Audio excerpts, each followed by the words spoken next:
படம் வந்து பார்த்தீங்கன்னா சூப்பராக இருந்துச்சு. அதுவும் அனிருத் மியூசிக் வந்து செம்மையாக இருந்துச்சு. அந்த பிஜிஎம்லாம் வந்து வேறு லெவலு.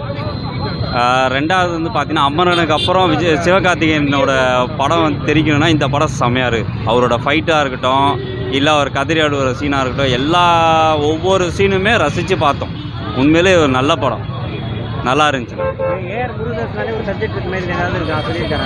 வழக்கம் போல் வந்து அந்த மாஃபியாவை தடுக்கணும், ஓகேங்களா? அந்த மாதிரி இந்த காலத்துக்கு ஏற்ற மாதிரி அது கிடச்சிச்சின்னா எப்படி, அந்த மாதிரி ஒரு நல்ல சப்ஜெக்ட் அது.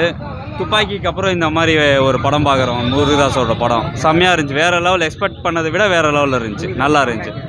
கம்பேக்குன்றது சொல்கிறதுக்கு பதிலாக அவரோட இதுவே தனி, அவரோட ட்ராக்கே தனி. அது மியூசிக்லேருந்து ஒவ்வொரு கேரக்டரும் ஒவ்வொரு மாதிரி எல்லாம் பிச்சுட்டாங்க. என்னண்ணா? அதுதான் நான் சொல்கிறேன். இப்போ துப்பாக்கியில் வந்து பார்த்தீங்கன்னா, விஜய் வந்து ஒரு இது மாதிரி தடுப்பார் பார்த்தீங்களா, அநியாயத்தை. அந்த மாதிரி இதில் வந்து ஒரு ஆப்ரேஷன் ஒன்று நடத்தி சூப்பராக அது இது பண்ணி அந்த எக்ஸ்பெக்ட் பண்ண அளவுக்கு விட பயங்கரமாக இருந்துச்சு.